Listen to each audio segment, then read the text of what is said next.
Hey, Brian. Folks. Nice to see you. Taping right now.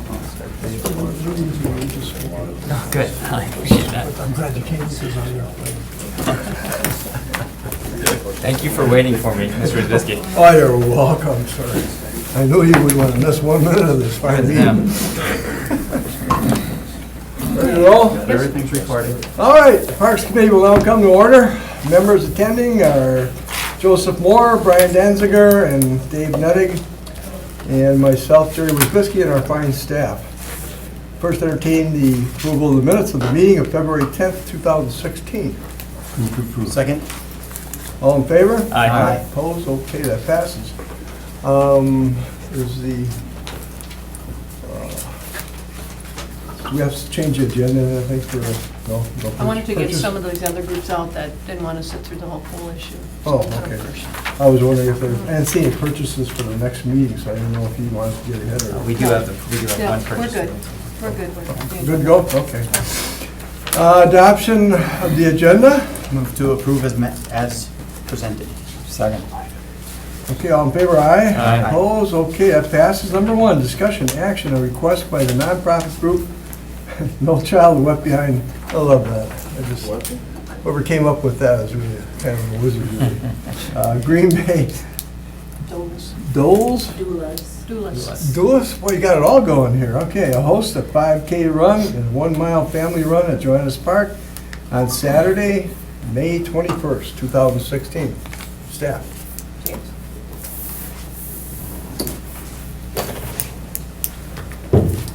Good evening, Park Committee. Hi there, how you doing? Great, thank you. We are working with the Snow Child Left Behind. They're a 501c3 nonprofit in Green Bay here, and what they really do is they are proposing to run a diaper drive and a fundraiser. The goal is to get diapers to low-income families in Green Bay and surrounding areas. They're requesting to have the event on Saturday, May 21st of this year at Joannes Park. And then what they're going to do is they're going to run a 5K in conjunction with this down the East River Trail. They're going to have a turnaround point along the East River Trail, halfway, 2.5K, and then back to their starting point, which is Joannes Park Shelter. They have a shelter reserved. They've went through Special Events Committee. They are in the process of getting all their proper permits, insurance, and everything taken care of. So the event is also a family event. They're going to have a 1 mile family route for moms and strollers and people that just want to have a little more of a leisurely pace, I guess. There's a race route attached in your packet that shows you the route. They're going to have police presence on Mason and Hartung, one of the intersections that is the most, I guess, I would say a safety measure. They're going to have some police presence there to help people cross that intersection. Entry fee is $20 for adults and a pack of diapers, and all proceeds go to the No Child Left Behind. And they've been a good group to work with. We're looking forward to having, Joannes Park really has been one of those parks that has seen a real great increase in activity, and I think it's a good testament to what we're doing here. So, any questions? Yeah, if you run this event, you're basically end up with a pile of diapers. Is there somebody readily available you could donate those to right away, or how's that work? I think, I think through the doulas, I think they, and the No Child Left Behind nonprofit, I think they have plenty of families in the Green Bay area. Their focus is to get them to families in need in the Green Bay area. Great, okay. Yeah, and she can tell you more, but there's a direct correlation between, children that get abused actually and that don't have adequate diapers. So, Cool. They figure hopefully they get these families the diapers they need, and hopefully Great, okay, thank you. One of my constituents is here on this, so I move to suspend the rules to allow to hear from interested parties. Do I have a second? Second? All in favor? Aye. Floor is now open. Please come up, state your name and address, please. Hello, I'm Emily Jacobson, 1553 Morrow Street.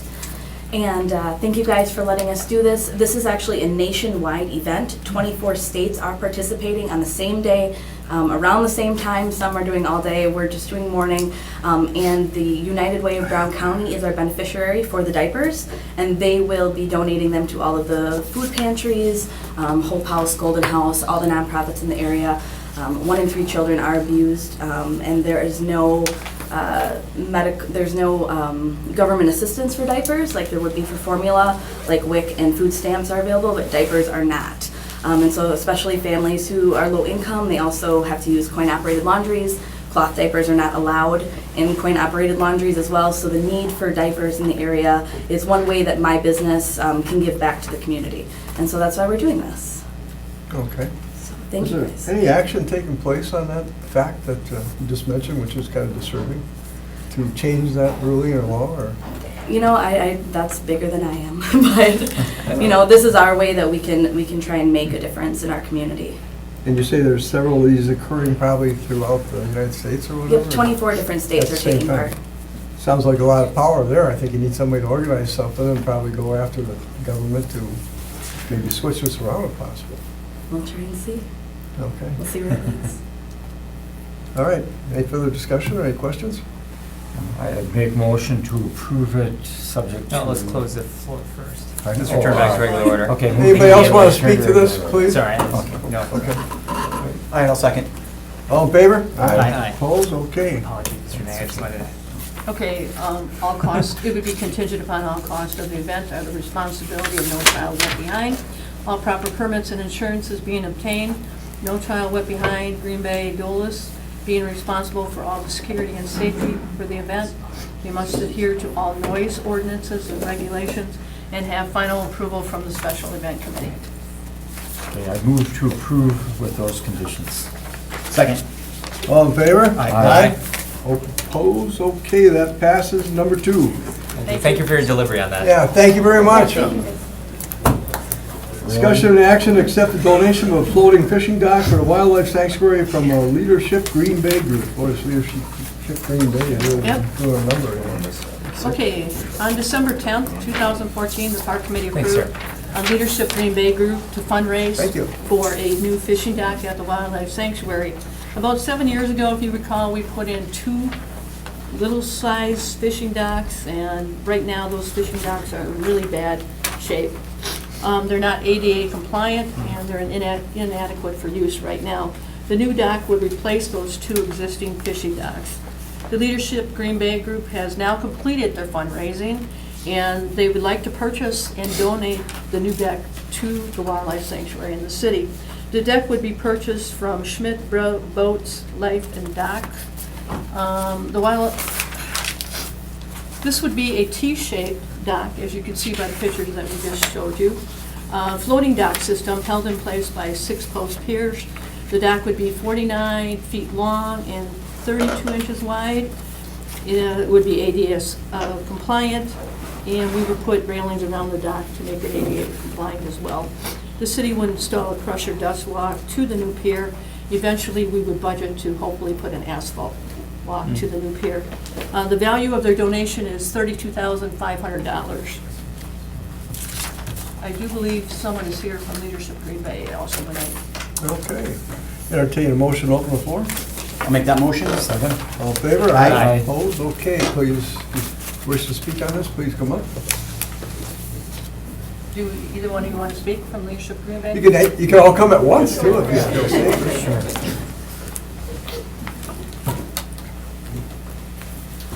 I am Scott Gruber, 1065 Crown Point Circle from Leadership Green Bay. We were from the prior year's class, and obviously we've been fundraising for a better part of a year.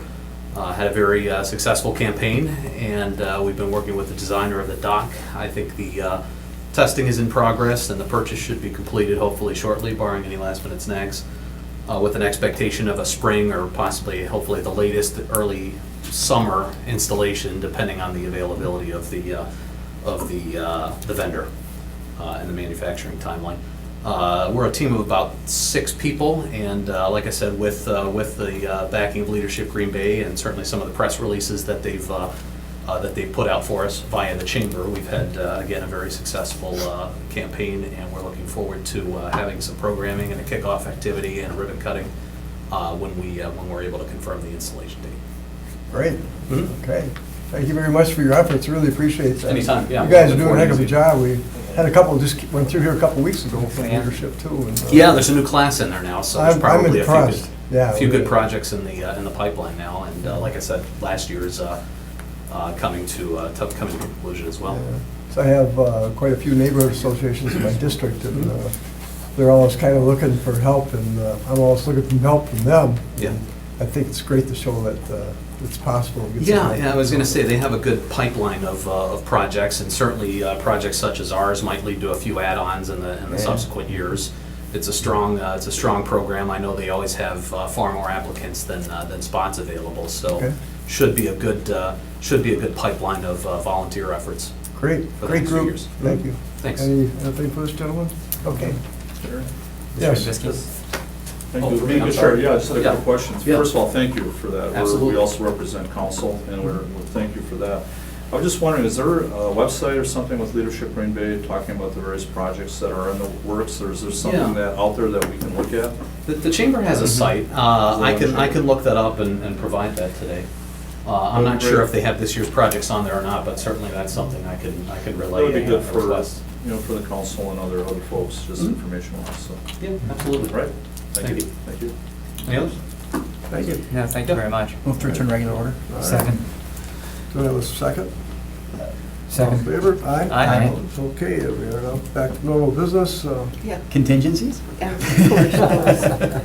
All costs for the purchase of the dock are the responsibility of the Leadership Green Bay Group. The Wildlife Sanctuary would be responsible for securing the volunteers and supervision of the installation of the deck.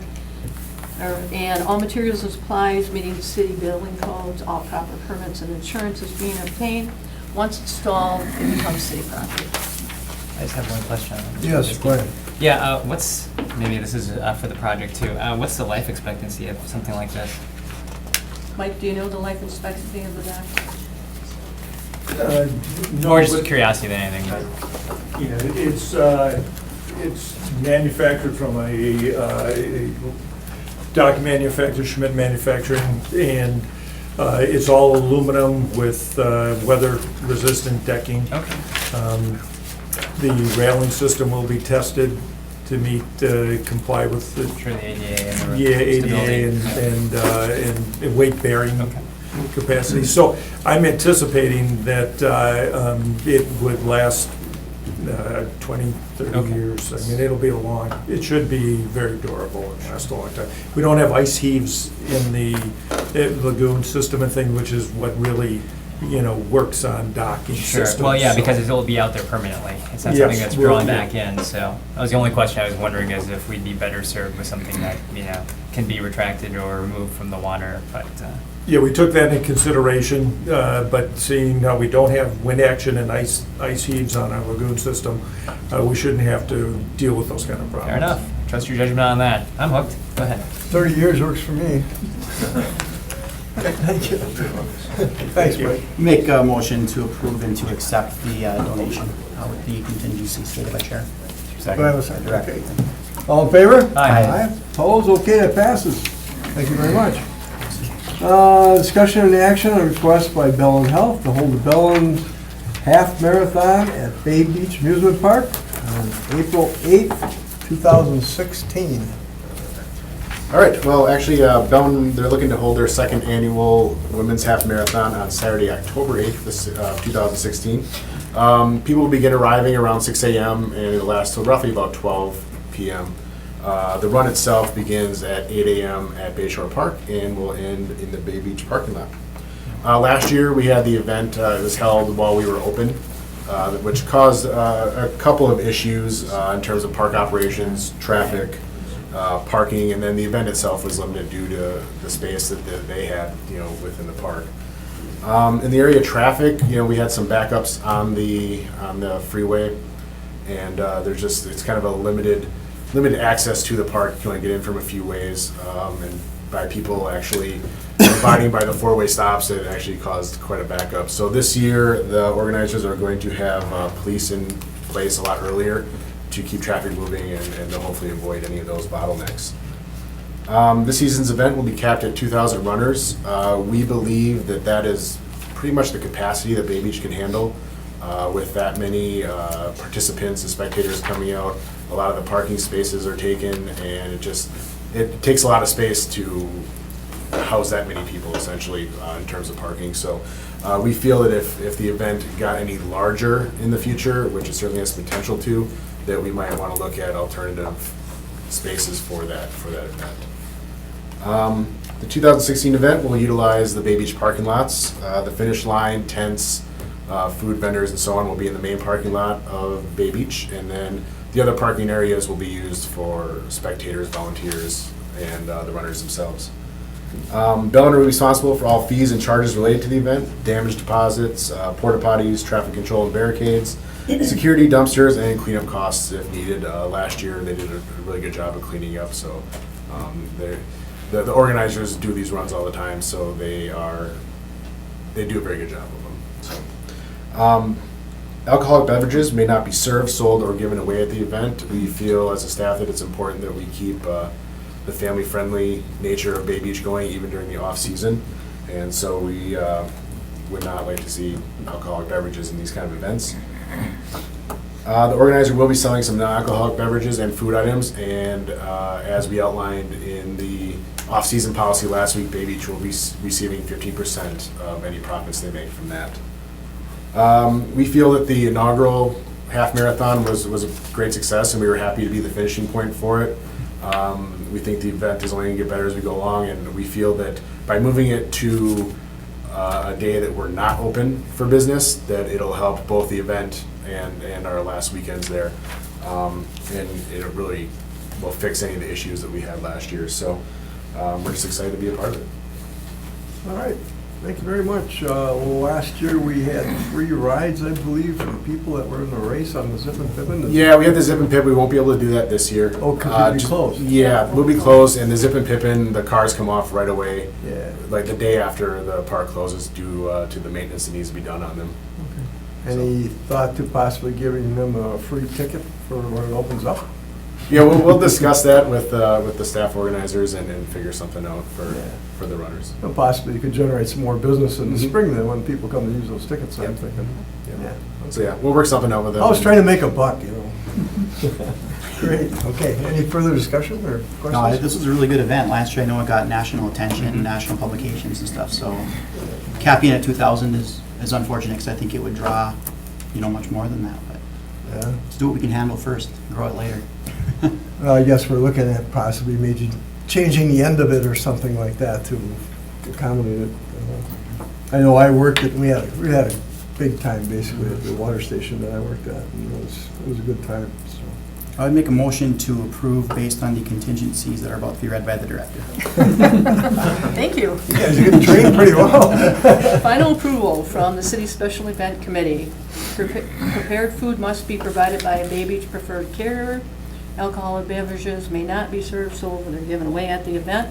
Bay Beach will receive 15% of all sales of the event as outlined in the Bay Beach All-Season Special Event Policy. All proper permits and insurances being obtained, all fees, charges, security, garbage disposal, cleanup, traffic control, and barricades are the responsibility of Bellin Health. I'll second it. All right, all in favor? Aye. Opposed? That passes.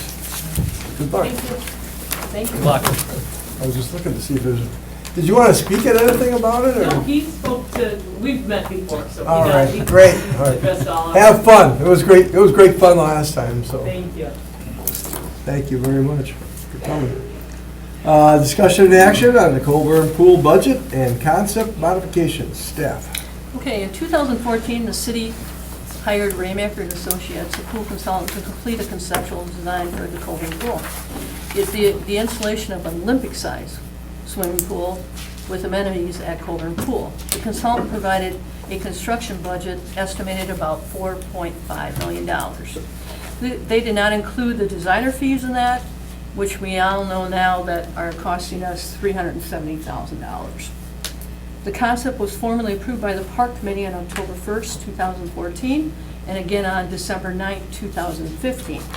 Raymaker in the fall of 2015, and they agreed that the construction cost would raise dramatically. As we all know, all of our projects in the last 2 years have gone up for the city, not just the pool itself.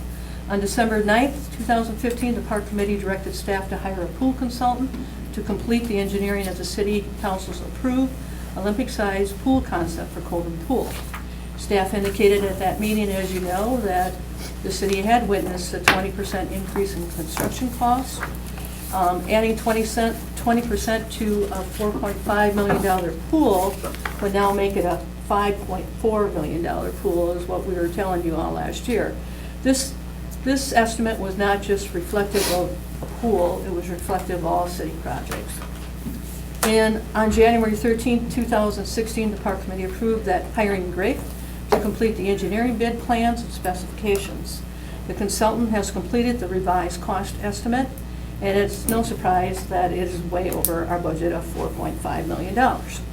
Our consultant is here today to discuss the revised budget, estimate cost, and discuss options to redesign the pool to get it closer to the original anticipated budget. And before I start, I want to just make a point that we just got the concept about 3 o'clock this afternoon. Oh, So this concept has not been shared with any of the Friends of the Coburn Pool Group. It has not been shared with the neighborhood, so they have had no input on this concept. So I just wanted to bring that to your attention, because we're very sensitive to that, because we want them to be in part of the process as well. But I just wanted to tell you up front that they haven't had the chance to review that concept. At this time, I'd like to turn it over to our consultant, Jeff, and he would present his presentation. all right, thank you very much. Jeff, you're on. Hello everyone, I'm Jeff Roser with Grafe, working with the city on this. And just a couple slides I want to cover. And I'm keeping it fairly informal. So, this was the original concept that Rainmaker had put together. It's a 50-meter pool, reconstructed over the existing site. It's 50 meter in this direction, and we had a 25-yard in the perpendicular direction with a zero depth leisure area added to the pool. It's about a 2,500 square foot leisure area.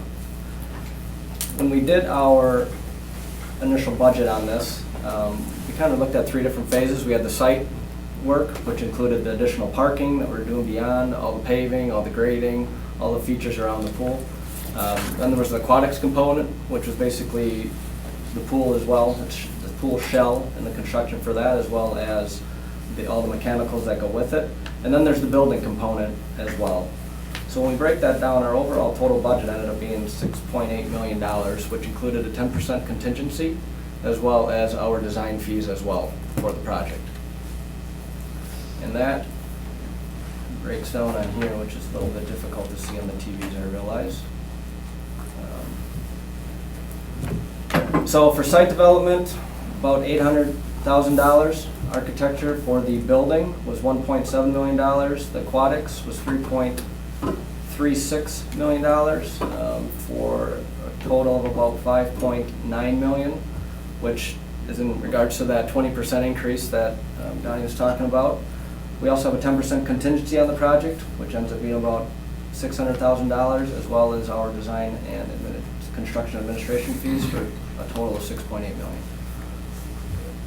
These are based on some of the current numbers we're seeing at pool facilities right now, as well as buildings, based on a square foot cost. We just recently had one down at Merrill, very, I don't want to say comparable in size, but we had real numbers from that based upon their finishing up construction this spring. And we're hitting these numbers pretty close to how we budgeted into this project. So we feel that the numbers are fairly representative of construction of the project. So I don't know if there's any questions with the initial concept and how we arrived at our numbers, but if there are, I guess we can address those now. Is that okay? Is this an Olympic-sized pool exactly how we were talking about, the direction we were heading? And thanks for a nice, pleasant surprise. This was the concept. Going over immensely. Yeah. This was the concept that we looked at that was given to you guys. Okay. The original pool concept. Yep, the original pool concept, correct. All right. I think there is a question from the What is the square? Hey, hang on a second. You want to open it to Yeah. suspend the rules? Make a motion on the floor. Oh, okay, he's not done presenting yet. When he's done Fair enough. presenting, we'll open the floor. Why don't we We'll let, why table don't all- you we'll finish table and all then you can questions answer? then. Yeah. Okay, well, that's fine. Is that okay? There's gonna be a little bit more to digest, I think, here, hopefully. All right, that's fine. So, on to our, this is the concept we ended up developing with. And this will get blown up a little bit. I just want to give you an overall site concept of what we're doing. We couldn't do the 50-meter pool, so we reduced it down to a 25-yard pool, 8 lanes, as well as keeping the zero-depth leisure area, and then adding a dive hopper with a diving board and a rock climbing wall on it. This is all to try to keep it within budget. We're able to minimize the addition of parking because of this facility. Parking is based upon square foot of water. We only need to add about another 10 stalls, which we did towards the end. And then I can get into more of what we have here.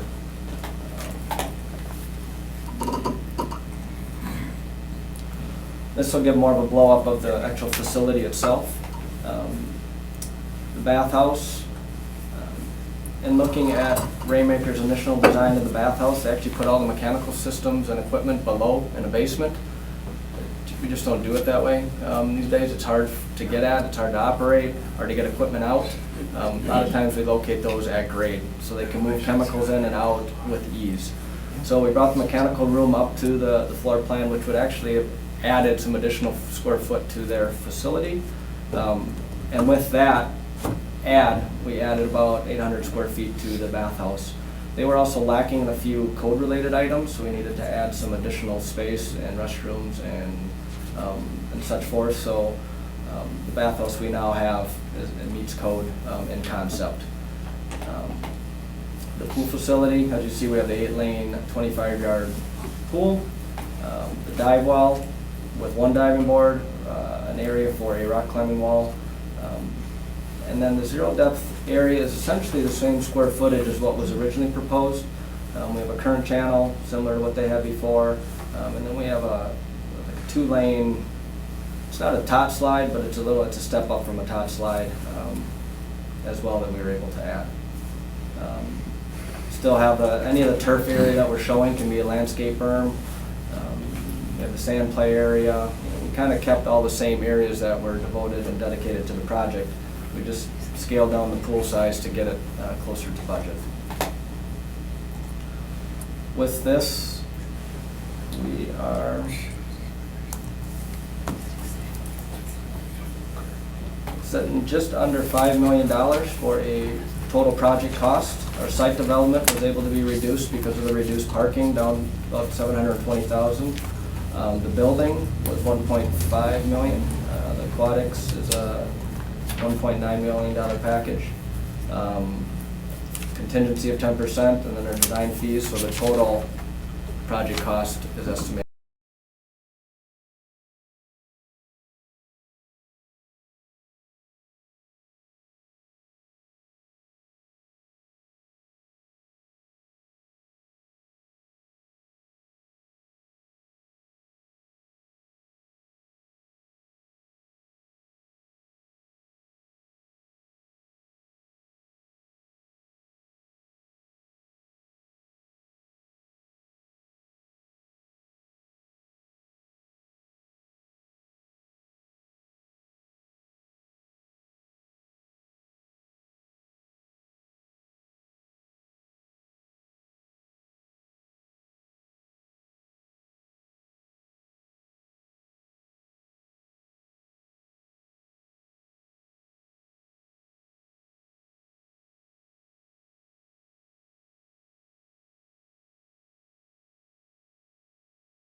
Okay.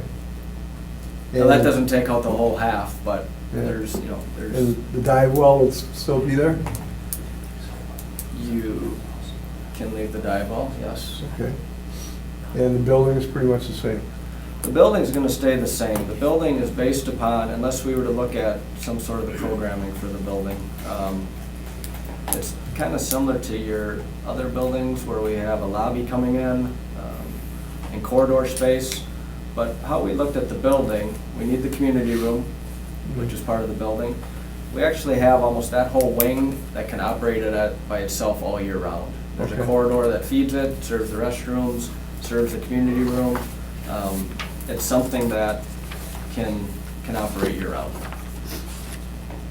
The way we have it set up. If we wanted to reduce space in the building, we'd be taking a lobby area, we'd be taking a corridor area, so then we'd have to kind of look at how we want to program the building, and how we want to use it. Is the community room the same size as was Yes. talked about earlier? Yes. Okay. Are you getting me anywhere near 4,500,000 yet, or are we that still too much?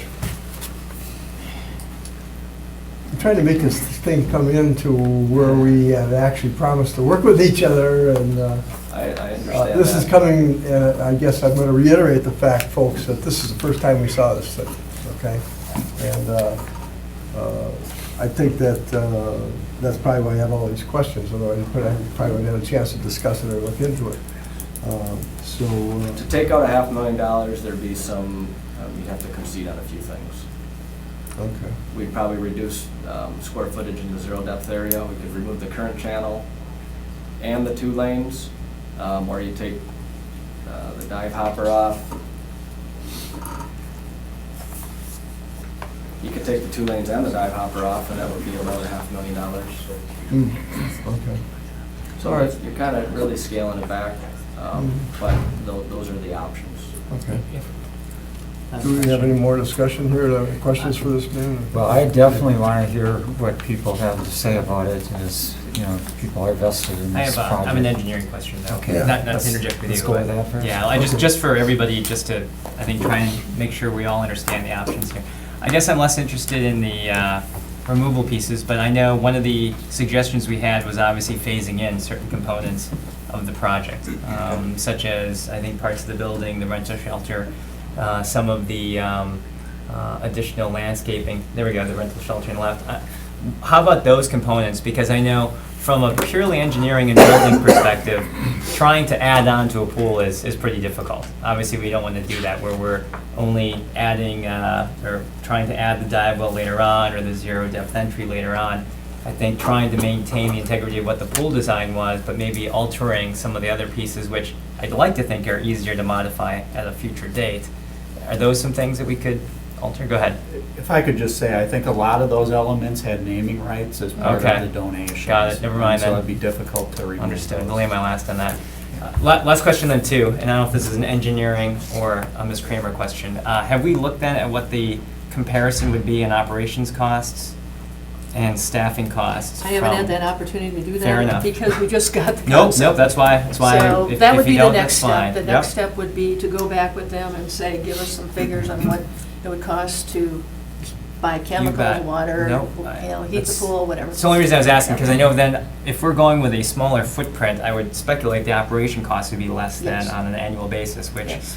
I agree with you, Mr. Zbisky, the additional $500,000 is difficult to absorb, but if we are able to offset that with just reduced operational cost, again, I think that That's- hopefully balances itself a little bit. Yeah, So because everybody's talking about the operation costs as much as they're talking about the pools. both are Yeah. figures, but Yeah. anyway, that's all I have. That's an Go ahead, important Mr. item, yes. I just had one other question. I remember 20 years ago or so when Joanne's Pool was built, their first aquatic center.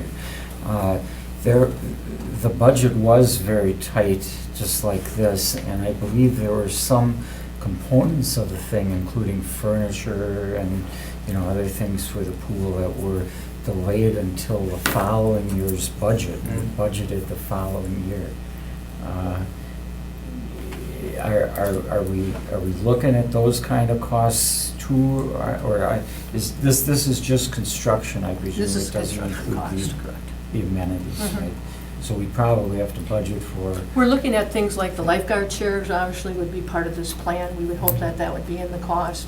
We would hope that, what were some of the other things we talked We had about? some of the, I mean, the site furnishings, Yeah. lifeguard chairs, Yeah, like- some of the stuff that you really need to have to operate a facility. And the lawn chairs and stuff like And that. some lawn But could chairs. you budget for some of that the following year? I mean, we know this is going to take a while to complete the project. Or do you bid that out at the same time? I don't know if just- the timing would be conducive to that, because if we do open it up in 2017, it would be part of the same budget. So we'd have to look at that and maybe come up with a list of possibilities if we could. Okay, well, it's something we can talk about. Yep. Yes, Joe? Yep. Just two things. First, for engineering, what was the actual water surface area on the original plan and the water surface area on the new concept? Do you have that information? Yeah. Curious, even if it's a percentage of how much it was reduced. No, the water surface area for the original pool, for the original concept, was just roughly over 13,000 gallons, or 13,000 square feet.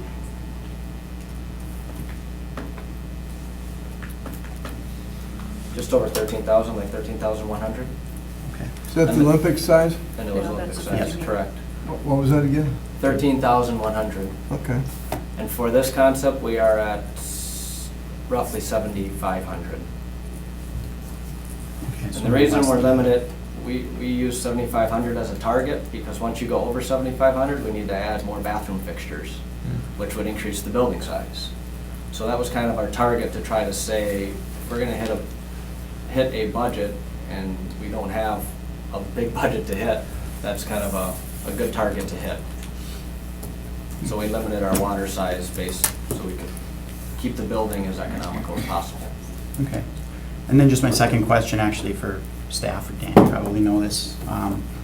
With the changes in the bath, I guess the bathhouse is larger, it shouldn't change anything there, but the changes in the pool, does that affect any of the naming rights donations that we've already accepted? Or were we able to avoid affecting any of that? No, I believe Alderman Murray can talk to that later, but I believe that everybody was on board with that. Am I mistaken? You're correct. Okay. Okay. That's all I had, thank you.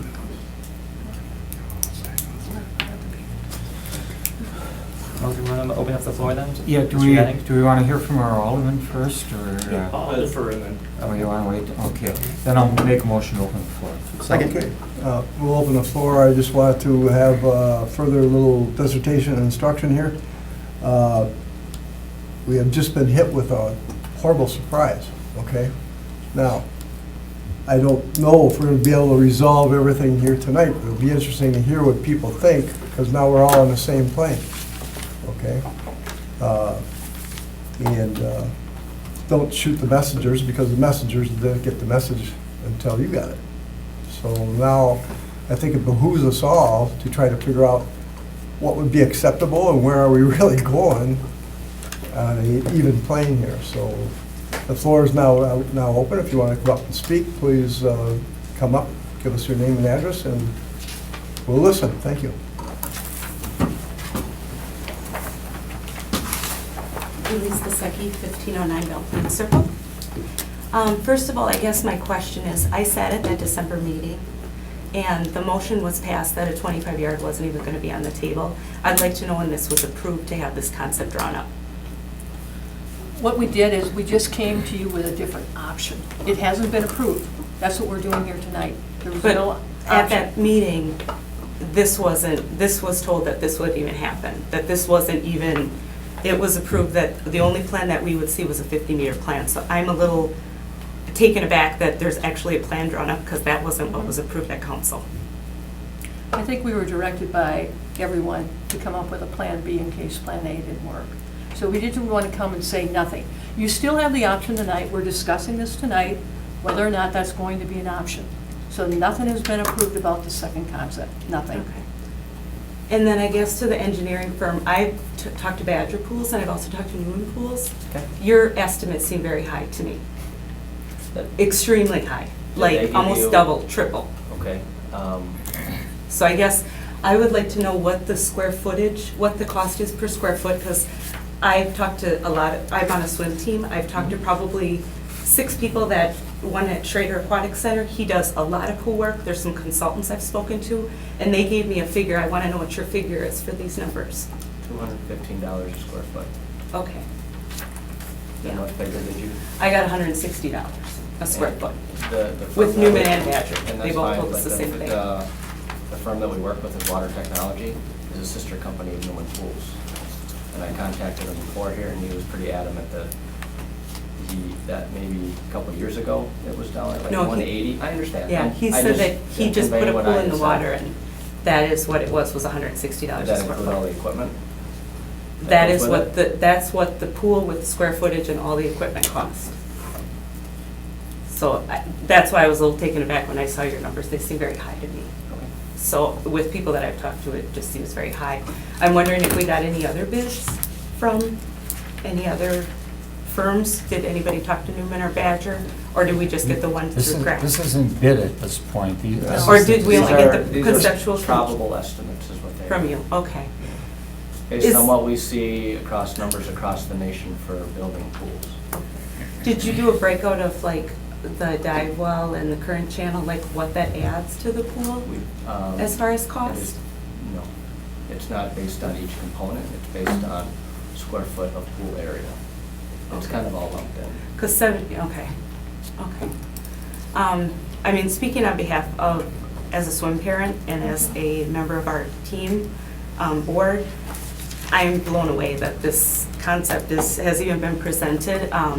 For us, it's not really an option. I mean, the 50 meter is essential to continue to train. It's imperative to the community to be able to train.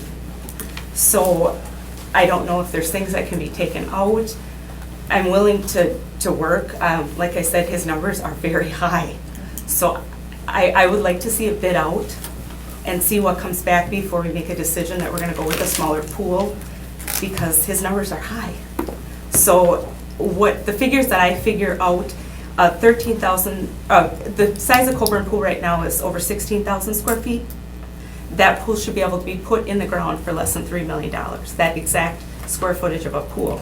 This is 3,000 less than that. But you have to consider the whole And I project, do. the bathhouse as well. He did. Okay. I got an email from one of my colleagues, Okay, and I just wanted to make sure. it that was you were- within budget. I mean, it's Okay. very doable with the numbers that we got from Newman and Badger. So I guess to look at this for 5 million, or to look at that for 6.8, I'm thinking that there's some wiggle room there, that we can get it closer to the 5 million with the 50 meter pool. That's all I'm saying.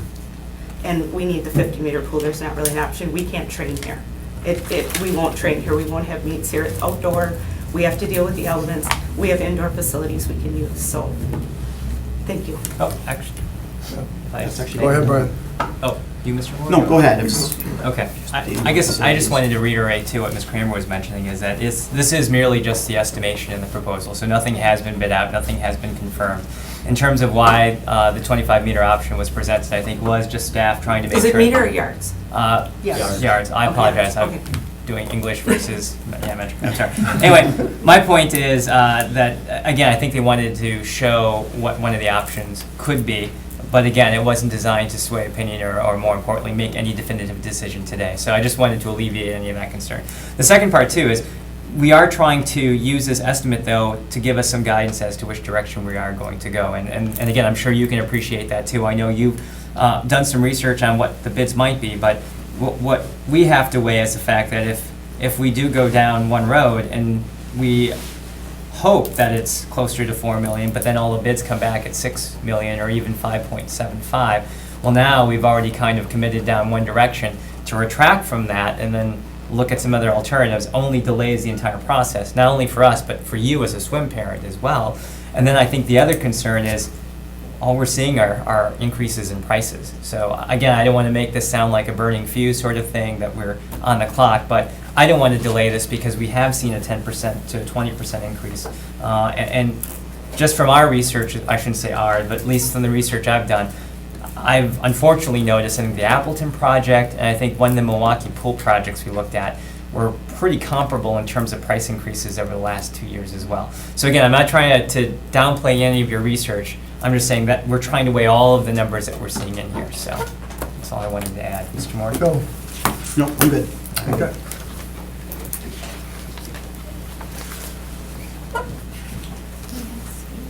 Oh, sorry. My name is Catherine, or you probably better know me as Molly Meyer. And I'm on the committee. And when you said something about the entry-level pool, the entry level was a really big priority for us when we went out into the community to sell this, for several reasons. One being that people who have handicaps or people recovering from surgeries find it so much easier to get into that pool if it's entry level. And I have seen myself in an entry level pool, a young man who is completely paralyzed with his legs and will never be able to use his legs. And he's very much handicapped. But when his parents took him to the edge of that pool and they helped him into it, that young man could just swim and just be himself so beautifully that for those reasons I would say, please do not get rid of the entry-level pool if you can all help it. Thank you. I believe that entry level is what you pointed out that we have, right? Yeah, the zero depth, And correct.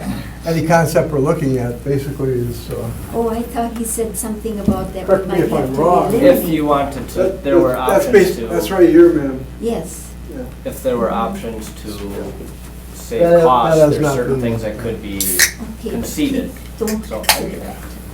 Thank you for coming. Anybody else? Yes. Hey, Amanda Tuttle, 1394 Wellington Drive. Couple questions for you, I guess.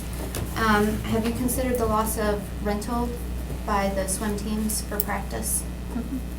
Okay. We would hope that you would still rent the pool as you normally do in the summer. You know, it's 25 yards, so you could still have some outside pool time if you wish. Right, the outside pool time isn't what we're looking for, Right, though. I know. We could go to Southwest or to Edison and not risk the weather, so we know we're gonna be able to practice. The same thing with the meets. Southwest and Edison is still our rental though. Right, So right. it's still the same. But you wouldn't have the outdoor rental is what you're saying. Right, Okay. we Yeah. wouldn't need to rent that pool. The other thing I know was a really big deal was the economic impact of swim meets. USA Swimming this summer doesn't even have an outdoor 25-yard option. If I wanted to go to that, I couldn't go to it because no one does them. We unfortunately would not host a meet there. We use those as fundraisers. And again, with the weather, when you have something outside, I run the risk of losing all of our fundraising income for that season. So even if teams were to decide to host a meet there, which I think is very unlikely, you wouldn't be able to host the size meet that you would at a 50-meter pool. You just can't accommodate that number of kids. We have timed sessions. You have to work within that time. So where you can get 700, 800 kids through in a 50-meter pool, you can't serve that many kids in a 25-yard pool. You just can't. I know Molly mentioned the zero depth. There are other options for zero depth entry. Shawano's pool has a ramp on the side that is wheelchair accessible. That's what's up there. No. What I'm saying is imagine an additional lane that would have zero entry at one side and a railing, and it would go in, which would eliminate a lot of the area that's up there. If you're basing your cost on a square foot price, that would take a whole lot of square feet off of your pool. There is a play area for little kids at Resch. This pool, the concept from the beginning is it's a pool for swimmers. It's a pool for people who want to get in the water and do laps. They don't need a zero entry. Zero entry they do. I'm so sorry. The splash area, the big play area, they don't have to have the big play area because even the young man you were mentioning, he wouldn't be able to use that area. He needs water that's deeper to move around it. So he needs to be able to get into the pool and then have the pool to use. There are classes that they have at these pools. are at Colburn now, the paddleboard, stand-up paddleboard yoga. I don't know that you would be able to do that in the smaller pool. Just the way that is. So you're gonna eliminate a lot of things that you're able to do, a lot of the flexibility that you have with a 50-meter pool. And correct me if I'm wrong, but there are 25-yard pools that sit empty during the day already. During the summer, Southwest and Edison, for example, that you already have available for swim lessons and so forth. It's the uniqueness of this pool is what's so very special about it. The parking, I know you mentioned parking was a big cost. There's parking by the ball fields. You can have people drop off and go park somewhere else. There's other options. It's a beautiful park to have people walk through. Maybe they get to see the trails and it would increase the use of that park. So I just, please, consider sending it out for bid. When you build a house, when you buy a house, you don't say, this is what I want, whatever it costs, that's what we're gonna go with. You say, this is my budget. Tell me what you can do. We need a 50-meter pool. Thank you. Anybody else care to speak? There's a guy I recommend. Good evening, committee. Tom Siebert, 40 Masters Lane, Green Bay, Wisconsin. I have a daughter who swims for Green Bay Swim Club. I think what Green Bay Swim Club and the other swim clubs in the area are looking for is, I mean, we do need a 50-meter pool. It's essential to training. It's essential to a swim club. We got the Olympics coming up. There's going to be a lot more interest in swimming coming forward. But a 50-meter pool is really essential to swim clubs and training for, you know, top athletes. We've got several state champions in the area. We've got some state record holders in the area. It's essential for them to have a 50-meter pool.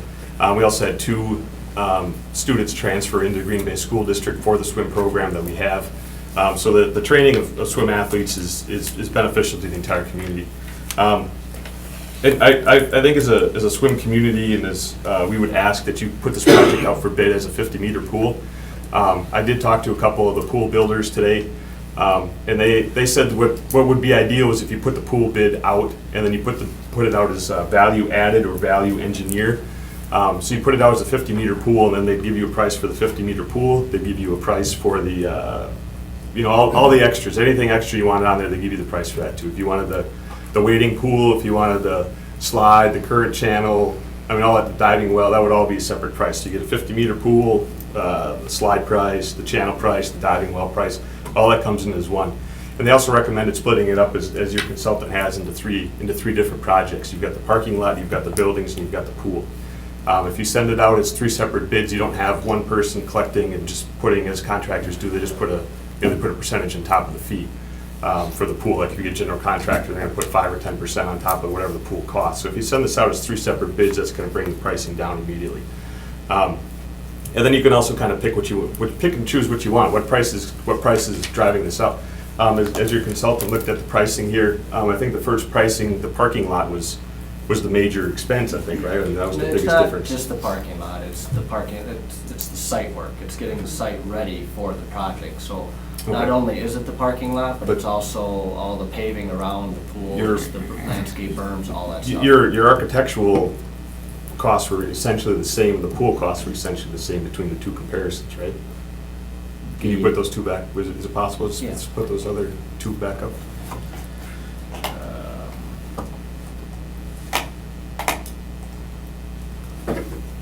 So the architecture cost is going to be the same because we essentially have the same building. It's a little bit less than I'm saying. The aquatics is at about almost 2 million. So it's 1.9, 1.5. And that's for the 25-yard pool? 1.9? Correct. Okay. So. And then if you work back to the 50-meter.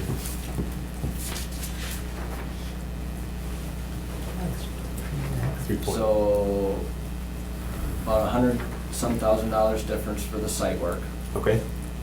About for the building, we are at about 200,000. And the pool cost is about 1.4 million. Okay. Yeah, I think if you put that bid out, I think it's going to come in substantially less than that. Contingency, I know standard is probably 10% contingency to put it in there. We do that at the county too. I'm sure all your projects have about 10% contingency. I think the contingency can be quite a bit less if you're replacing a pool with a pool. I mean, you're not having to do additional soil testing. You're not having to worry about any of this other stuff. You're replacing a pool with a pool. It's not like you're putting a pool on an old former gas station or something. I think the contingency could probably come down a little bit. And talking with these pool consultants and other people around, they think it's probably going to be about 160 square feet, or $160 per square feet for a pool. So I'm very confident that if this did go up for bids as a 50-meter pool, you're going to see the prices come down from what is being presented tonight. So I think that's it. So thank you very much for having me. Would you like to take the contract for that amount? Yeah, you know what? If I had an excavator, I would. Yeah. Okay, anybody else? All right. Make a motion to return regular order. And All right. The Alderman would like to speak next. Second? All in favor? Aye. Okay, you're on. Troublemaker. Shocking. Well, thanks, Park Committee. It's been, 4 years actually, I think, since we've been talking about it, even longer, really, Colburn, and knowing it was going to at some point fail us. So really tonight, from where we were 4 years ago, is actually, we're at a good point still. I think council's committed to a pool, and we're going to have a pool. I know we're discussing on what type. I can tell you probably, I think maybe more than anyone, maybe Donnie, and Brian, this used to be your district, the feedback from people when we first reached out to them was to save a pool. Ideally, yes. The Olympic was unique, and that would have been the dream, the big thing to keep. But the more we heard, and this past week when I first heard rumors of it being more, I went back out again and talked to as many people as I could that wanted to make sure a pool was preserved. And I threw some numbers out for them, and they know the city's not a money tree, and they realize that. They say, well, if we can save a pool, if we can do the Olympic size, great, let's do what we can to save that, definitely. But they wanted to make sure there was a pool, and the feedback we got, again, was that zero depth entry, not only for disabled or elderly, but for different age groups. People could bring their older kids and their younger kids and utilize the pool, and that helps drive the attendance. They wanted the diving well, and then the rock climbing wall certainly helps. So those are the things that really people wanted, was a pool. The Friends group, when we were formed, was formed to save a pool, and we teamed with swim clubs to save an Olympic-sized pool. Obviously, we raised $1 million in less than a year. I did reach out just within the last 2 days to all the major donors, Mr. Dowland, Mrs. Lindahl, Bellin and the Mangs and Schmidt, and the Ho Chunk Nation, and they all said that they were giving to a community project. And so, while they maybe had a little disappointment, they said, are kids still going to swim there? That was their number one question. Are kids still going to swim there? Are families still going to go there? Well, yes. Well, then we're still in for the project. So that represented over $800,000 of the donations. I haven't reached all the other ones. I can't speak for them, but I can for the major donors. They wanted something that was going to serve families. So I polled individually all the members of the Friends of Colburn. The majority want a pool. Now, if we can save somehow, if I'm hearing that there's options, maybe the numbers are skewed, obviously that's the preferred method. But a pool was always the goal, and the majority of the Friends group wants to save a pool. I don't know if you have any questions for me, but. I've got one. Yes. Now, you had about $800,000, you said, in the main naming rights sponsors. Yes. Yeah. What was the percentage of the fundraising that came from the Green Bay Swim Club? As a percentage of the opposition here, I guess, since the swim club is. I don't know.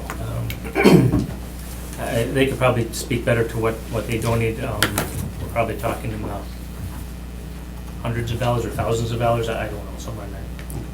You could ask Amanda. I'm not sure. I don't want to. Amanda, could you help us with that? We hope to sponsor a kickoff event. We held money for over $10,000 with our nonprofit status for over 6 months. We advertised at swim meets, We gave our time, we got the word out, we've been to all of these meetings. I don't know how much individual families gave. I know that we're also a nonprofit, so we asked them for money regularly. We gave what we could, and that was our effort. Okay. Oh, to speak to what he's asked. The floor is closed right now, ma'am. We're listening to, Oh, I'm sorry. we can reopen it when. Yeah, we'll- I did have a question, if it's okay for staff or Yeah, Donnie. go ahead. In keeping with our original timeline, hopefully of starting construction this summer or this fall, how much room do we have to hold up and look at perhaps some, other pricing or get some more feedback? Do we have 2 weeks that we could sit on this and come back in 2 weeks? I think the sooner a decision's made, the better off you are for trying to hit a fall construction. If you delay this 2-3 months out, it's gonna affect whether or not anything happens this fall. Okay. Yes, Joe. So Supervisor Sieber made a really good point about breaking up the bids, because again, when you buy a house and you get blueprints on your house, most people buy what are called vellums for their plans. And that way you can copy as many copies as you want, because you don't just hire one electrician, you don't give one electrician to bid. So if you're a general contractor, you might hand out your plans to 7 electricians, to 10 plumbers, to 5 framers, to 6 roofers, and break it all down, and then of course you can pick your best bid. So the city, I think, needs to look at this as though we are the general contractor and we are going to go out and get these bids. And I would be looking at this as 3 different RFPs. And it costs nothing to send out an RFP. And it costs nothing to get that price back and take a look at it. However, opening in 2017 is a slim to none chance if we do that. So I guess that's kind of, Sure. I guess that's just my thoughts on that, but I'll wait it till. makes a good point. Yeah, I think Ms. Kramer had something to say to that. I was just gonna say, DPW does not bid out projects that way, but it's something we can talk to them about to see if they'd be willing to on this project or not. Sure. I guess that's the only point I really want to make on that, then. Thank you. Brian, did you have something to say? Oh, I'm sorry, I butt in front of Mr. Netting. In terms of the timeline, I presume there's a lot of engineering work that has to be completed before this can be bid out. Am I right on that? Yeah, from the concept to final plans, correct. And But we're what- still on, as of right now, we're still on target for fall construction. Depending when we get a decision, though, we'd have to converse with our team to determine that. But we can do more of an accelerated design schedule. Maybe I'll Got the make survey that a done already. contingency in an That's RFP too. what I'd say. I think we can put some kind of. Okay. Okay. I had no question. Yes. So, Mr. Weary, and maybe Ms. Kramer too. So I'm looking back at our RFP process and the parameters that we can put in. I know we always go with low responsive bidder, and we can put in some contingencies, and I believe we can put in caps, correct, as to what we would consider an acceptable bid. What I'm wondering is if it's legal or viable to put out an RFP that specifically states that we would only accept the bid with the requirement or parameter that it falls within 4.75 million, but still meets the, variables and requirements of our engineering design.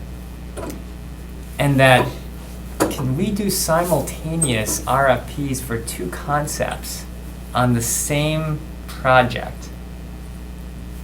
Given that which road we take is dependent upon which project can meet the cap. And I don't know if that's something Mr. Weary is open to, but that might be a way to kind of keep the train rolling, but still acknowledging what Mr. Sieber's bringing up and still give us a little bit of flexibility. So what we're saying is we're still going and exploring both of these projects, but instead of looking at them from a purely project perspective, we are now going to put in the requirement of the budget perspective. So with the 50-meter pool, we would say these are the engineering specs and requirements we have. Perhaps we can divide this out by components, so we can say zero depth entry is a component, diving well is a component, however they divide that up. But is there any way that you'd be able to meet the engineering requirements of a 50-meter pool with knowing a cap of $4.5 million? At the same time, we would then be able to put out Project B, I'll call it, as another RFP, no promises, of course, merely stating that, again, this is the concept and engineering requirements that we have, knowing that there is a cap on that RFP, because we always do an estimate of what we believe the dollar amount is going to be, and if it exceeds that, I know many times we've said no to the project and just simply held it off till next year. So, are you open to that, maybe? Maybe we should hear if it's feasible. That's what I was wondering, the legality of it, because that's what I'm asking, can you do two RFPs for the same project, knowing that one of the RFPs is not going to be accepted? And that's the part I don't know from a legal perspective what we can do. I guess, first of all, what I'd like to say is these are definitely questions for Public Works, Okay. not for park staff. Okay. But I will tell you from previous experience and previous projects, I'm not aware of any projects that have been bid out that way. Sure, okay. Typically, what we do is we bid it out, we don't do an RFP, this is a public bid process. There are state laws that mandate Yep, the I know. process that you do. Could it be done? That'd be a question for Steve Vernier, but Okay. I'm not aware of any instances where they have allowed that to happen. Understood, and again, I'm just trying to think a little bit, creatively here on how we might be able to do this. Again, I don't know what the limitations are. What we do occasionally with projects is we bid out a project for what we want to see built with an estimated budget, and then we can incorporate certain potential change orders. Or not, that's not the correct Options word, but on it, yeah. options. So alternatives is the word I'm looking Sure. for. So you can say an alternative add or an alternative deduct to take this element out or add it to it. So we do that on occasion, but it has to be done to a limited basis. Whoa, wait a minute though, what if we actually created that option though, I'm glad you brought that up, where we would state that the RFP is on the 50-meter design, but knowing that our cap, if you will, is at 4.5 million, but the alternative or the option to that, if you want to bid out, is look, we are kind of looking at option A, but if you don't think that that can fall within that $4.5 million parameter, here's an option B we're looking at.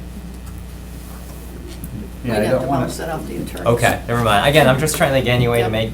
make it a somewhat duality of bids here. I don't know.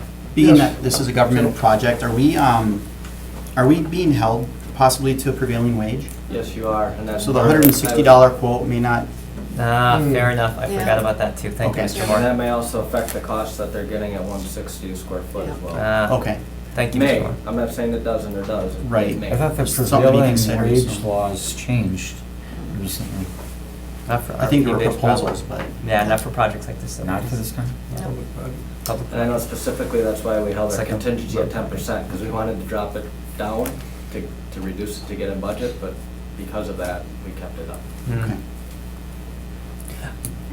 Well, to your point though, this would be, not all of that though would have to fall under prevailing wage though if we divide it up into three components, because I don't think the parking lot would be considered a public works, well, maybe it is, but I guess you're right. Maybe the building's not, maybe the building's The not. one thing you do have to be cautious of is if you have 3 individual contractors on site all working at the same time, you do run into issues.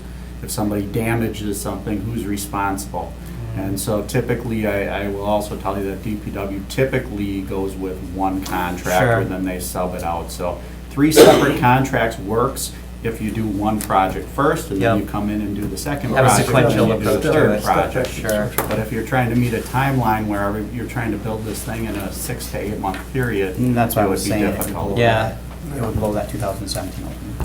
There might even be some ramifications of having 3 separate contractors. Next, you might end up with some union problems or something. Well, like the that, challenge too. is the inspection portion of it too, because then the engineering has to be out there to do Oh, the that's true, inspection. yeah.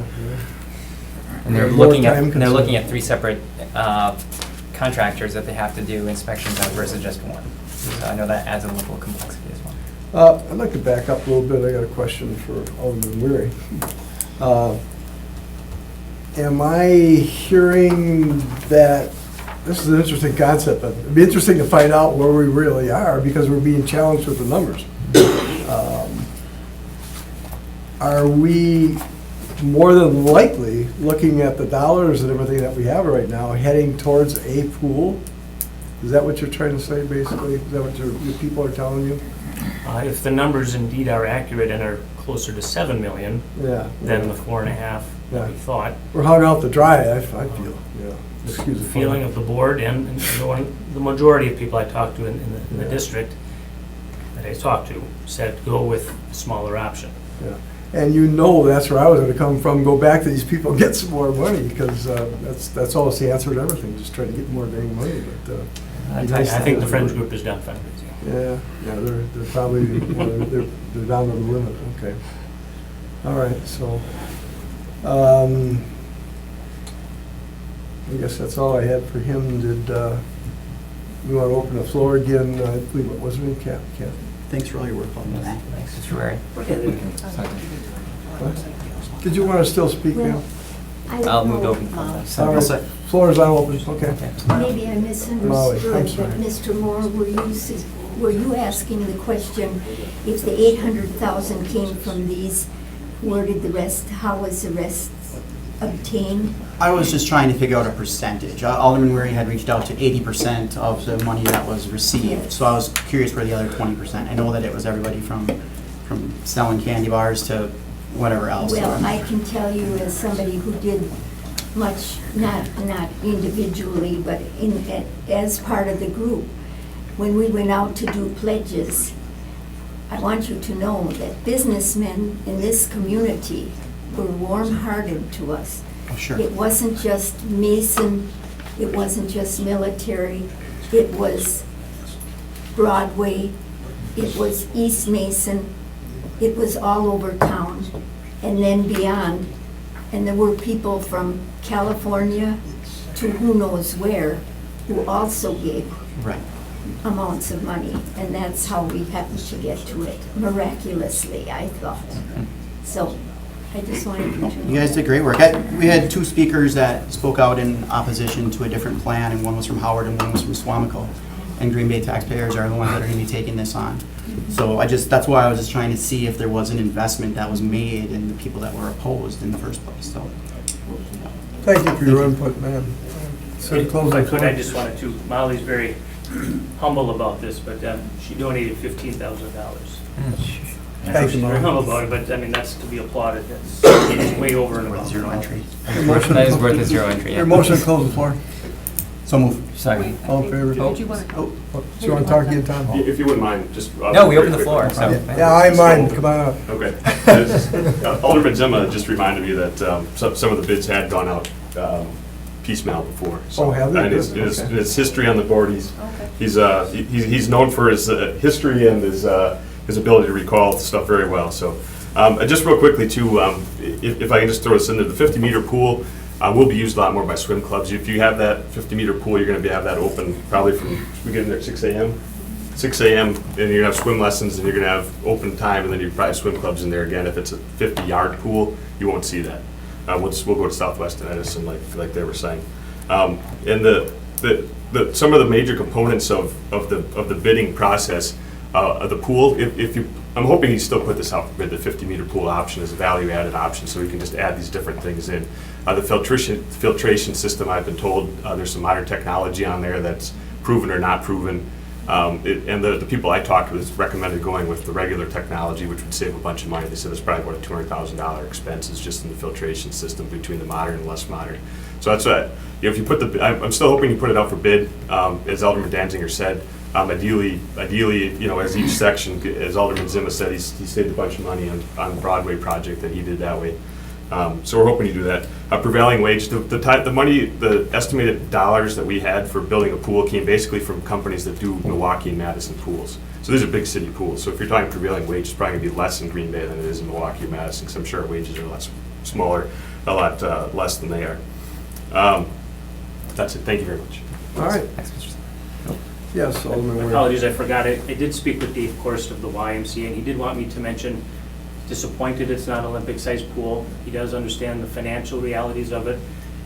his group would still commit to renting the pool for practices, and he still would have a swim meet there on the weekend. He said Oh, he could get cool. 800-900 kids there for a swim meet. He wanted me to mention that. He prefers the Olympic, Yeah. but he said he won't abandon the small one. So that's, he wanted me to say that. Well, that's a plus. We went down that avenue before. Yeah, so, okay. Yes. Just real quick, it is physically impossible to fit that many kids in a pool in a 2-day meet, or even a 2-day, 1-night meet. It's not possible. You can get that many swims, but you can't get that many kids. It's against all the rules and regulations of swimming. All right, thank you very much. Learning more and more. Okay. So I have a motion to close the floor, get back to normal business. We got to move on. So moved. Second. All in favor? Aye. Opposed? Okay. Further discussion? Well, you know, the first question I would ask is of our staff. You know, you said when you started that you just got it today. You really haven't had Yep, we just a got it lot of today. time to review it. Do you want time to review it? Absolutely. Even if we have a special meeting or whatever it might be. My suggestion would be is that you send this back to us and we can do some research with DPW on how contracts can be Mhm. administered and with our legal staff. And then we can also maybe meet with our consultant here to see if we can come up with anything and present that information back to you. Okay. Legal ramifications of doing Yeah. it. Okay. I'll believe Alderman Zimmer, but I suppose we should probably check it anyway. Yeah, I'm convinced that we have to take that route. You know, when you look at what came before us here, the cost now for a 50-meter pool is more than 50% more. The estimate is more than 50% over the number that we had gotten from our first consultant.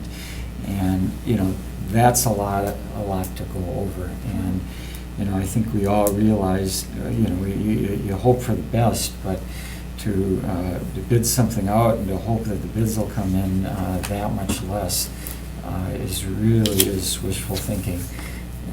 But I really, before making a decision, I would like our staff to thoroughly review this, and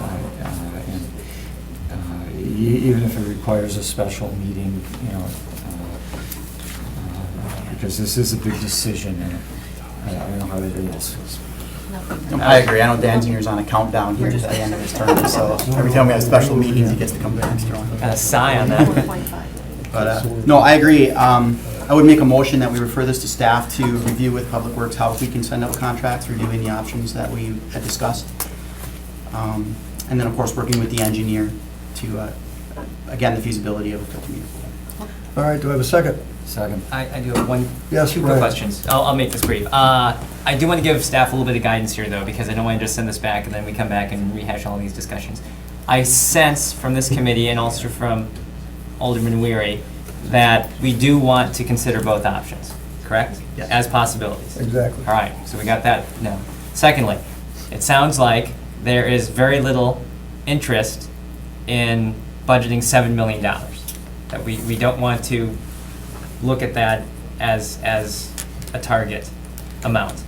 If at all possible, we want to try and maintain the original 4.5 Exactly. as their budget, to the best of our abilities. So we're so, okay, so because I want to make sure we all know this too. Exactly. All right, so we're not suggesting that we're going to inflate this to $7 million. Right. Okay.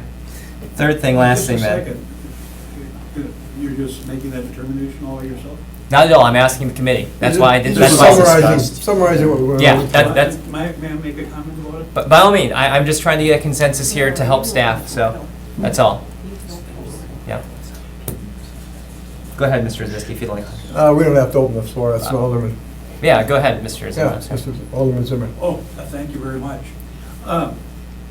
Maybe Mr. Danziger, you know, he doesn't have the honor out there knocking doors because he's retiring, but the rest of us, well, Mr. Nenick too, doesn't have it, but my consensus, when I've been going around, the thing I've been asking people is what they think should be done with the extra Packer money that's coming back to us, the Packer tax money that's coming back to us. And very often, people are saying, well, if it costs more, use it toward the pool. And that was not just an isolated, that came back to me at least, I'd say 20 times. And I never tried to lead anybody. I always asked them what they think. I was never trying to tell them what they should do, but that was very often brought up. I mean, people are very positive toward that project. And, I mean, maybe Mr. Siebert pointed out, I mean, if we can break up the bid a little bit here. I'm just giving the example. When I asked for money to remodel Broadway about 15 years ago, it was done in two pieces, 2 different years. Well, the first year was just given to a general contractor, and it was subbed out, and it was outrageous, some of the costs of the items that were in that Broadway project. And I think I got a lot of people on Broadway mad at me because I exposed that. But the next year, when we added, the first year was $3 million, the second year was $1,750,000. That we bid out the same sort of things, but bid them separately, not just using the general contractor. And my memory isn't going to be perfect here, but I believe we saved somewhere in the neighborhood of $500,000 by bidding it separately. So my thoughts are, if there's a way to bid this out, breaking up the, obviously the doing of the cement work and doing the building, there's 2 different things. I mean, what's wrong with going out and getting some specs and getting some bids and see how they come in and then looking at it? And quite frankly, as far as I'm concerned, if it's if the whole thing ends up being, instead of $4.5 million, $5.5 million or something like that, I think we as a community, the people will stand behind it. And when it comes to, when I think of the money blown away on Yonkers because of the arrogance of some people in the city, $8 million just went out the door. And here we're doing a one-time thing that we're doing for, at least a 50-year project. You've got to divide the extra cost over the number of years you're talking about.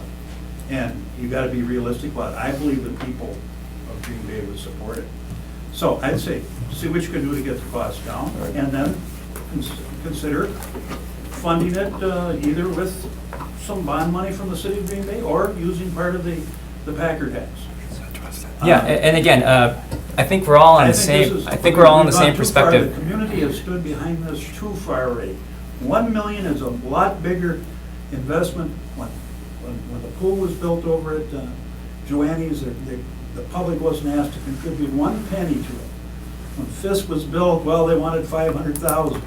This time, they put a very high bridge that Mr. Weary and all his the group behind this put a fantastic effort together, and got $1 million. Maybe there can still be a little more fundraising, but I think let's get the project we want. Mr. Zimmer, no and one let's does. see what the bids out separately, and then come back and talk about with this much money, is this something you want to do? Yeah. Because I don't want to put a suit of armor that it has to meet exactly that $4.5 million. Why would you bust up your project? You want something nice in the end. You want an amenity to the community.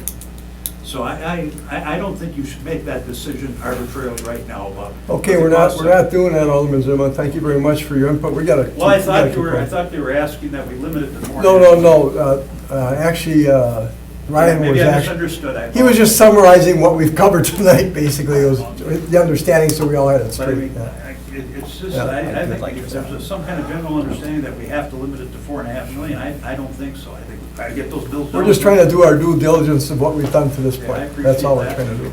Yeah, and if I just can comment on that, Mr. Zimmer, again, if you go back to the comment, I merely was stating for 2 reasons. One, from a leverage in the city perspective, is if we start giving the impression that we will escalate this to $7 million without any questions asked, I don't know how that benefits us when we're going out for the RFP process. I think what we stated, or at least what I stated, and I apologize if it was confusing or misleading, is I felt that from the committee discussion that our intent was to try and maintain the bid as close to that $4.5 million as we could. That was the intent of our initial approval in December, and I think that was kind of the direction that the committee, and again, I apologize if it seemed like I was making that presumption myself, that the committee would like to go as we're moving forward. You're right. I think there is some potential for flexibility in what the overall cost is going to be. But even in the example that you gave of saving $500,000, we are talking about a potential $2.5 million increase over what was originally predicted. Again, I'm not saying that we're against additional funding and additional sources, but $2.5 million is a pretty large jump. So if there are ways Well, you that we puts a can... big question mark on your. It original is. decision. It's a little hard to believe. I completely agree. Is that guy still, does he have a job? My point is the... Excuse me, can we just let Brian speak? He has the floor. I don't want to get into a debate here. Sure. Thank No, you. I just wanted to address and clarify. I think, too, that, again, we're open to that. And then the last piece is, again, I think we made it pretty clear that we wanted to look at alternatives and how the RFP process could go. And the reason we're bringing this up is not to try and make any assumptions, but I think it is our role as a committee to help staff out as much as possible with giving them some guidance and direction. So that way they're not flying blind. If we can help provide a little bit of a parameter and a little bit of direction as to how we can make this successful and get through this committee, I think that's our role and that's all we're trying to do. And for those of you who have not been here through all this, that has been our ultimate goal, to try to make this thing work. And at this point in time, I want to share something else with Alderman Zima. I think you came in a little bit late, but we were just proposed these figures this afternoon at 3 o'clock. So I was almost ready to just not even have it, but the people who showed up, we owed it to them to hear it to them, to let them hear about it. So we're all on the same I think your idea page. of referring it to staff and they work with DPW to see if there's a way to bid it. And I think, you know, Mr. Danziger thought earlier that, well, you have to award it, or you don't have to. No, you don't have to no. award anything. I never said that. No, we've got Well, too many I might have questions. misunderstood what you said. It sounded like that. Yeah, okay. So, I mean, you go out and find out what the It's real my market is. British accent. You find out what the real market is, and then you make a decision Okay. after that. And not to cut you off, but we really got to move on. No, I'm okay. Thank you. Thank you very much. Brian, Okay. would you be- Brian, I'm are actually you- here for the next meeting, so. Yeah, I think, again, going with, I apologize, was it Mr. Nenning or Mr. Moore that made the original motion? Would you tell us the motion again, please? Yeah. I think to proceed to Yeah, to direct staff to Yeah. review the concepts and to meet with the Department of Public Works regarding how we can send out an RFP as far as getting quotes back on the project. I'd like to see that done with both concepts. Okay. Okay. Do I have a second? Second. All in favor? Aye. Opposed? Okay, that passes. On to number 6. 5, excuse me. Discussion and action on using parkland development fees for the development of Arnie Wolf Sports Complex. Staff. I'm going to hand out a graphic quick showing the master plan for Arnie Wolf. Thank you.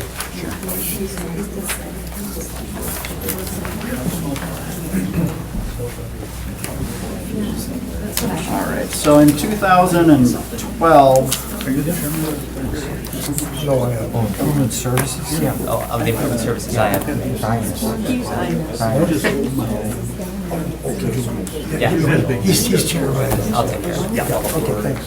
Thanks, Alderman Zimmer. Thanks, All sir. right, so staff. in 2012, the Parks Department bonded to install utilities to the proposed concession stand. You can see that concession stand in this master plan graphic. And then in 2013, we bonded additional funds to complete the grading of one soccer field. And that would be shown as the premier soccer field #1 on the plan. The project was delayed for a few years, partially because the concession stand construction was delayed, and the city did not have enough topsoil on site to complete the work. We would have had to have purchased topsoil. In 2015, construction on the concession stand finally began, and the city received additional free topsoil from a local contractor. And Public Works finalized the engineering plans and specifications to not only install the sanitary line to the concession stand, but also to complete the grading of the remaining 2 soccer fields instead of 1. The project is currently out to bid, and the bid opening is scheduled for March 15th this month. Due to grading the 2 fields instead of 1, and the fact that construction costs have increased so dramatically over the last year, it's anticipated that our construction costs will exceed the current budget. We currently have approximately $59,000 in our parkland fee development account, and park staff is requesting to use all of that funding to assist with the construction of the remaining grading of the 2 fields and installing that sanitary line. Parkland fees are charged to developers to be used for either acquisition or of parklands or new park development near the subdivisions that funded the development. When possible, preference should be given to park development within 1 mile of the subdivision. And if there are no priority park development projects occurring within that mile radius, you can go beyond that distance. In this case, the project would qualify because most of the funding all of the funding was on the east side of Green Bay, and this is a new park development. We haven't graded out these fields before, and it's a new concession stand. After the bids come in, any remaining funding necessary to complete the project would come out of the Park Development Bond Athletic Field account, which is what we bonded previously. So we're looking for a motion to approve using the parkland development fees for the development of the Arnie Wolf Sports Complex. All right, do you have any discussion? No, I think it's a great project, actually. I'm glad to see this happening. Do I have a motion? I move to approve it. None of that money is earmarked for anything else? Nope. Do I have a second? Specific for that, yeah. specific. All in favor? Aye. I oppose, okay, that passes. Number 6, report of the purchasing manager. I'm the purchasing manager tonight. Oh, Hey. that's what Okay. threw me out, that's what I was trying to get to before. Okay. So the first one was for a 60-inch zero-turn riding lawn lawnmower. The city received 6 quotes. The first lowest bidder did not meet the required specifications listed on the request for the quote. Our major concerns with the mower was it's not hydraulically operated deck. It's not easy to remove. The electric clutch is not as strong as the gear-driven style that causes more breakdowns. This unit replaces Unit 106. Which has 3,583 hours. The unit can no longer do the required job. It's underpowered, and we are asking to go with the lowest responsive bidder, Is what? Move to approve item A. which would be vendor, Service Motor Company for $16,300. I'll second it. All right, all in favor? Aye. All right, opposed, okay, that passes. Letter B, Okay. request for approval, 72-inch riding mower from Service Motor Company for $16,300. Okay, the city received 7 quotes. The first lowest bidder also did not meet our specification. The deck does not rise into a transport position. It doesn't, if it doesn't, it causes trouble with transporting the mower. It has no power and tilt steering. It also exceeds our 110-inch requirement that we need to haul it on our trailers. The new unit would be placed in Unit 136, which is 2004 John Deere 72-inch, which has a turbo engine, where we are asking to do it to the lowest responsible bidder, who was? Service Motor Company again? Yep, same thing, I presume all of these are within budget, right? for the $16,300. Pardon me? I presume all of these are in budget, right? All of these were included in our equipment replacement request this year. We have a motion? Move to approve the All- recommendation. Second? Second. All in favor? Aye. Aye, opposed, okay, that passes, thank you. C, request approval to purchase brush clipper from Vermeer, Wisconsin for $72,450. Okay, this is for Forestry. We received 5 quotes. Vendor option 1 and 2 did not meet the specifications. For horsepower, it was 115 and 130, and we specified 173. The higher horsepower allows us to do a larger product cut, which also makes us more efficient because we can do more work in an hourly rate. Vendor 2 also did not meet specification. It exceeds the length, height, and weight capacity. The weight exceeds the capacity of our trailers and would require a Class A commercial driver's license, which would mean our summer employees could not operate this. Holy smoke. So the new unit would be replacing a 2007 Veneer 1500 brush chipper, which is a smaller unit. It really doesn't allow us to do the larger work that we need to do. Just one question on that one real quick. So you said that first one was not a qualified responsive, but it looks like they just did a good, better, best. We didn't ask for a quote that way. Is that something they just provided us? It's all the same vendor, Vermeer? Yeah. Yep. Okay, so we're going with Vermeer Correct. regardless of Yep. first vendor. Okay. I'm good with that. Make a motion to approve. Second. All in favor? Aye. Opposed, okay, that passes, thank you. D, request approval to purchase a skid steer loader with snow blower from Bobcat Plus. for We received $30,000. 8 quotes on this item. We are just asking you to approve the lowest possible bidder. Move to approve. Second? All in favor? Aye. Opposed? Passes.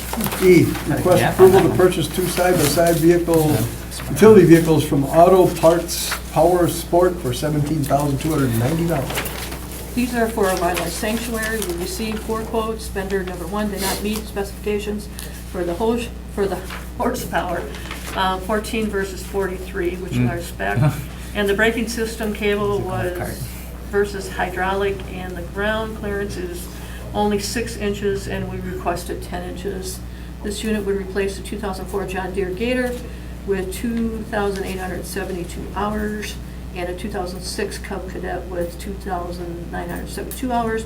Both of these units are in very poor remaining condition and would require major engine, transmission, and chassis repair.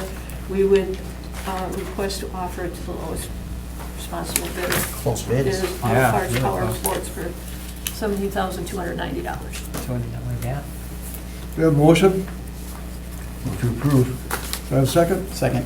All in favor? Aye. Opposed? Okay, that passes. F, requires approval to purchase custom fabricated trucks for the Bay Beach Train from American Custom Metal Fabricating for $36,312. I'll let Dan Look at that. bring you through this. It's a little more complicated. That's a cool picture, Dan.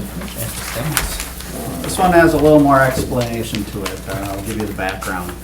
In 2014, Park Committee accepted a donation of 2 miniature trains at Bay Beach Amusement Park, as you're all aware.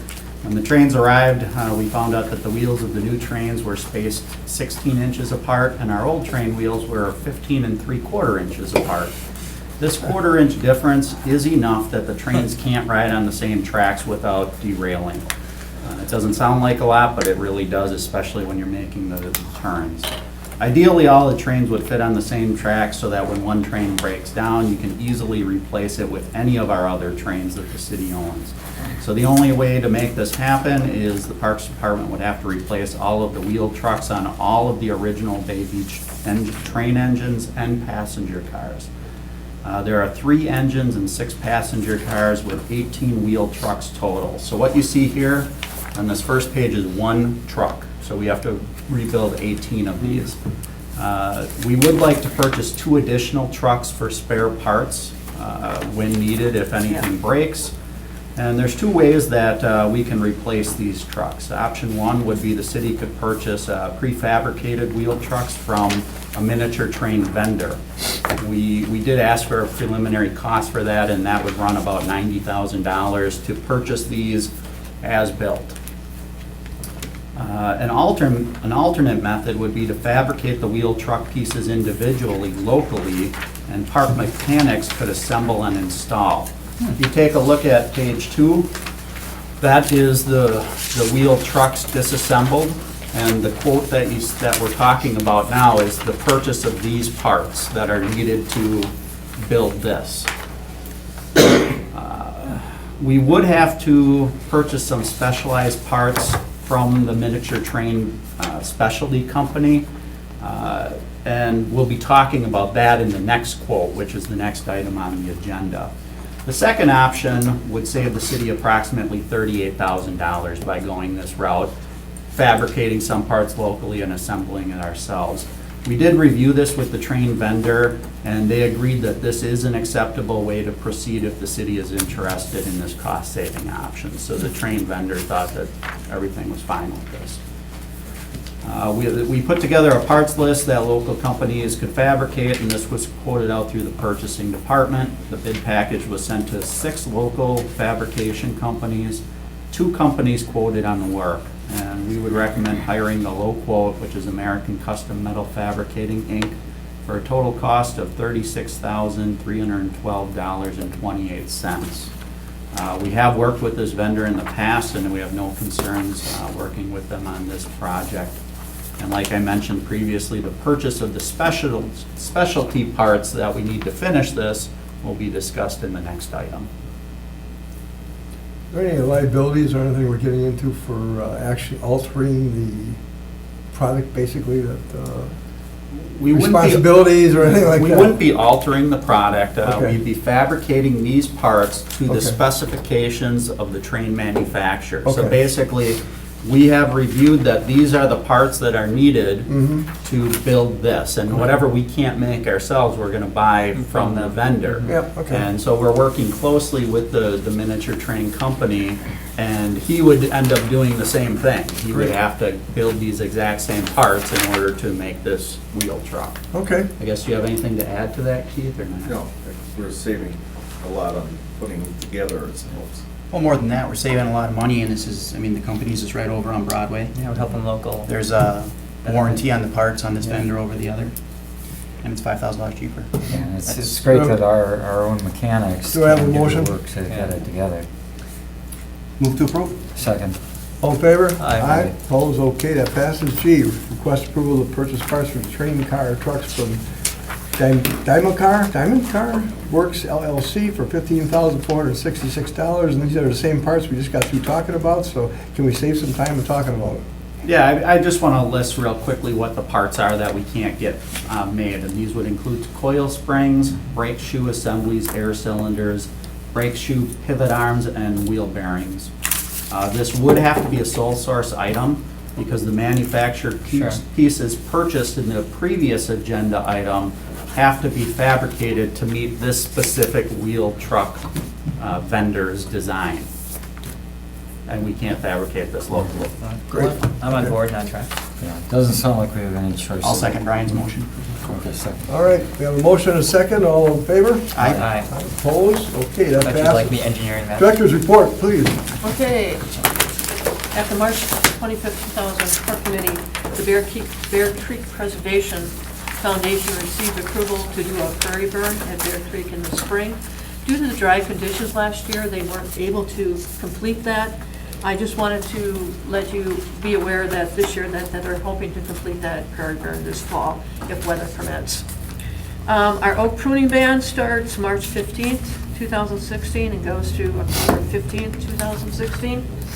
Public Works is currently working on the construction plans and specifications to replace the trail section north of Main along the East River side of the Fox River Trail. And that concludes my report, Mr. Chairman. Thank you very much. Moved, receive, Good and place on job. moved, receive, and place on file. I said on fire. Yes, not on fire, please, on file. Good idea, it's after 7 o'clock. Could I ask one question while we've No, you got can. Donnie here? On the next agenda for improvement services, we got the award of the contract for the lighting at Joanne's. And your notes said that there was only one bid and it was significantly over budget. Correct. Can you give us your perspective on that? Yeah, I can. Well, I'll let Dan tell you the story, but Okay. Yeah, quite simply, it was one bid, came in way over our budget. So what we're gonna look at doing is rebid it and change the schedule to try and accommodate more vendors bidding on the project, so. How much over was it, out of curiosity? It was about 200, I'm going off of memory, but 220,000 over the engineer's estimate. Wow. it was ridiculous. As I understand it, there's a safety concern there that this project was based on, right? That some of the existing lighting is not real safe at this point, or is that not correct? Well, we did have the poles tested a few years ago when one fell down, and the recommendation was to take down all the poles and replace them all. So yes, we do need to replace those. Because of the lag in timeline, we would like to get them retested, and we're looking at doing that now to see what the current opinion is of the same consultant that told us the original. Okay, thank you. I just wanted to get a little information. Just we're gonna have to move on. Okay. Thank you. I was just gonna refer to this. Yeah. All right. Thank you. Do I have a motion to adjourn? I'll make that motion. Second. All in favor? Aye. Opposed? Okay, we are adjourned. Thank you. Didn't want Brian to set us on fire. Got awful quiet in here. I thought, what did I do now? Thank you, Let's look at Steph. more agenda items. Thank you, Steph. Very good job. We have a lot on here. We did have some interesting conversation out here tonight. Yeah, we did. did. As always. Yeah, you guys handled it well. Thank you, staff.